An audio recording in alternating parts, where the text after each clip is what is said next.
Brother Dre, and I just got a couple more questions I want to ask you. One of the main things that's bothering the community, especially our community, the black community, is high blood pressure. Now, a lot of us are running to the hospital for medication and getting even worse. Right. So now, what are the herbs that you would suggest to combat high blood pressure?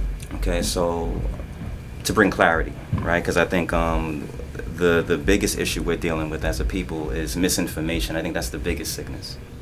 So not so much the things given, but we're not just given the right information to apply and effectively heal ourselves. So high blood pressure isn't a sickness, it's more of a symptom.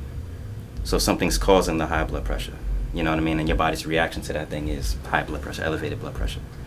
So they say the things that cause blood pressure, high blood pressure that is, would be vein and artery blockage, which is high cholesterol, potassium deficiency, which can cause sodium to spike up, and we know what sodium does in relation to blood pressure. They say a sluggish urinary tract, so when the kidneys aren't functioning right, when your body isn't, or rather when the kidney isn't eliminating fluid waste at the manner it's supposed to. It adds volume to the blood, and that causes the heart to pump harder than it's supposed to. High blood pressure again. And lastly, the mental effects that turn physical. So like the effects of stress and anxiety and depression, and how that causes your veins and your arteries and capillaries to tighten up and become narrow, and that being a precursor to high blood pressure as well. So understanding that, like, you know, pharmaceuticals tend to kind of treat the blood pressure when the blood pressure isn't the issue, but the underlying factors that I just explained. Okay, so I see you got a lot of herbs over here. Yes. Can you show us a few herbs, you know, some of the things that we can take? Okay, so some herbs for high blood pressure. One popular one is this one right here. This is called Hawthorn Berries. Now, Hawthorn Berries is very good because this kind of targets a lot of the underlying factors like we spoke about earlier.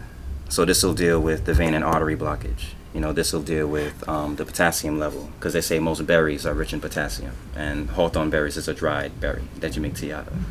All right. The general rule to making this particular herb, you have ways you can do it. You can do it on a cup by cup basis, or you can make a big batch of it at a time and store it in your fridge and have it as an iced or warm tea. To make the big batch, you would do an ounce of this herb, and you would simmer it in 8 ounces of water, distilled water preferably. I'll get into that later as far as why distilled versus other waters. But a gallon of distilled water in a pot, an ounce of this herb in the pot of water. You let it simmer for about 7-10 minutes, and then you can let it sit overnight. Then beginning the next day, a person can do anywhere between 2 to 3 cups a day. All right. And any other ones that you suggest? Yeah, it's too many. Yeah, I know. I see. You got a lot of. It's like a lot of candy back there. Yes. So this one here is called Bilberry Leaf, and this is another one. Now this is a leaf. So now leaves and berries are made somewhat different. So whereas the hawthorn berry was simmered and then steeped, this right here you just pour hot water on and let it draw. There's no real simmering necessary to do this one.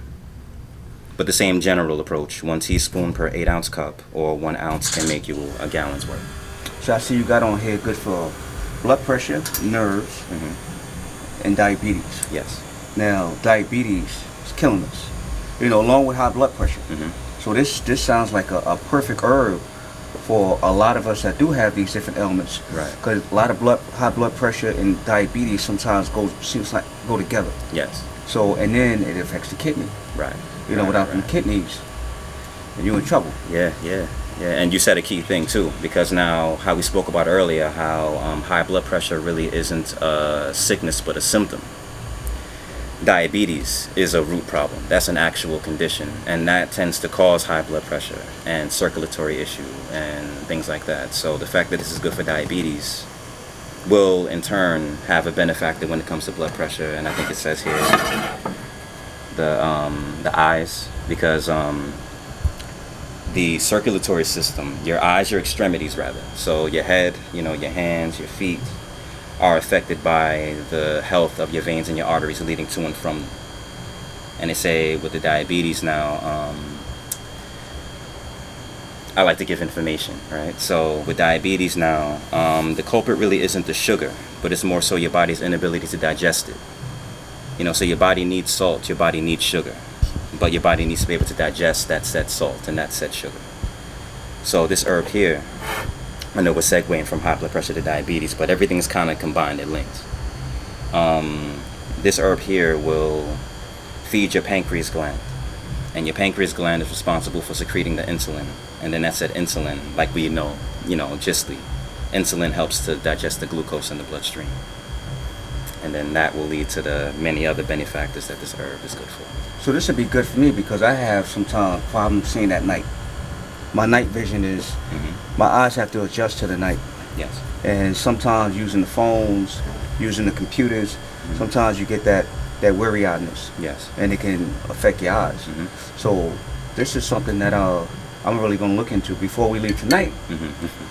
I want some of that to take home. And I got your bag for you too. There's no such thing as coincidence. But for whatever reason, I already had an ounce weighed out. So, okay, great. So that great. shows on your way out. Great.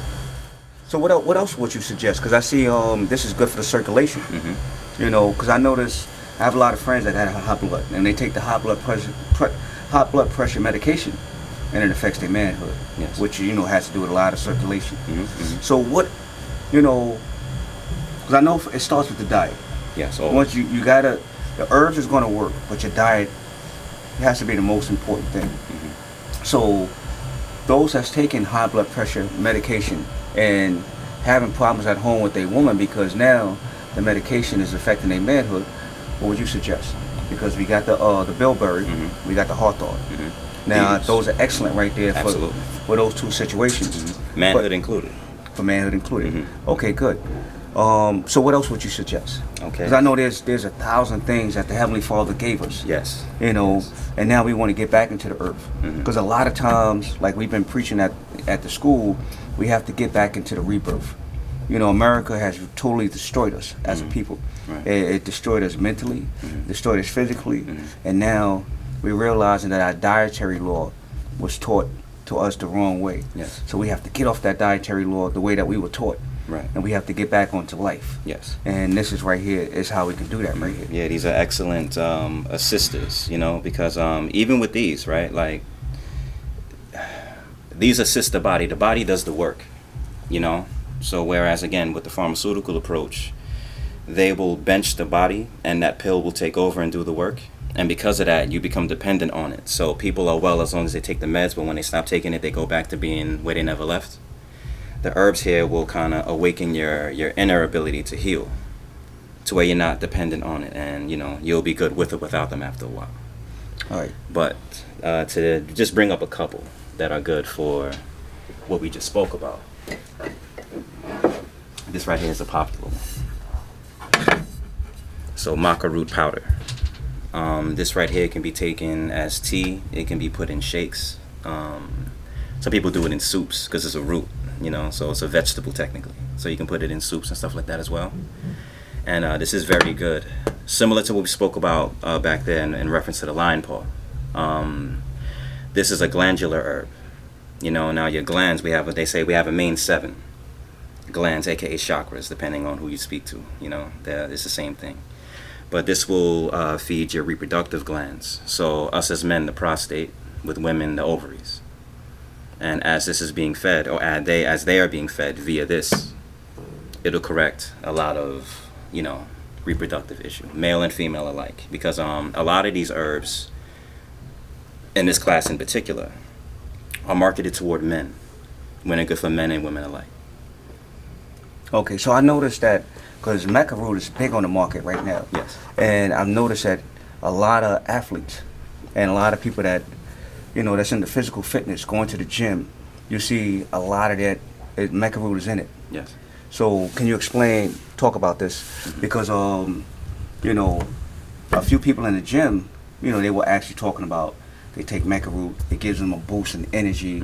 Not only is it good for when you're at home with your woman, but it's also a boost of energy. Right. With the strength, like you say stamina, and you say strength up here, that a lot of us really don't know about. A lot of us drinking Red Bull, you know, and running to the stores and all that other stuff Right. when we got it right here. Yeah. Strength, yeah. stamina, energy, Mhm. iodine, Right. which is good for the glands, you know, and your hormones, Right. zinc. Right. So this is a excellent product. So can you tell us a little bit more, especially when it comes to physical fitness? Yeah, and what's funny is like you're posing questions and you're saying the answer in your statements.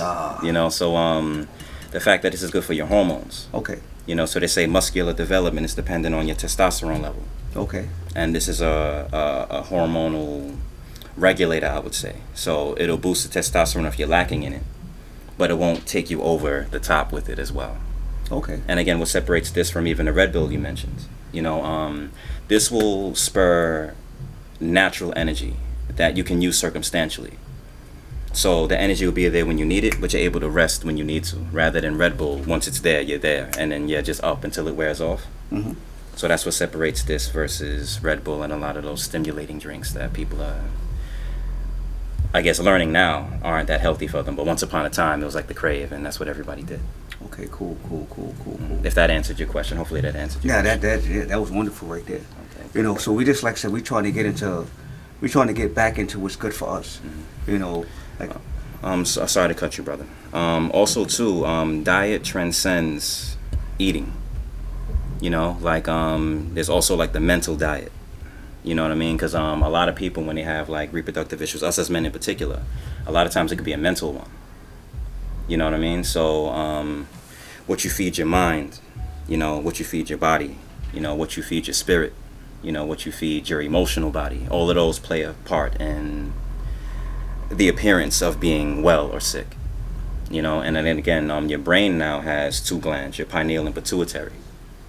So this will effectively feed your mind as well as the reproductive side of things too, because they're linked as well. Okay. Cool. Yes, sir. All right.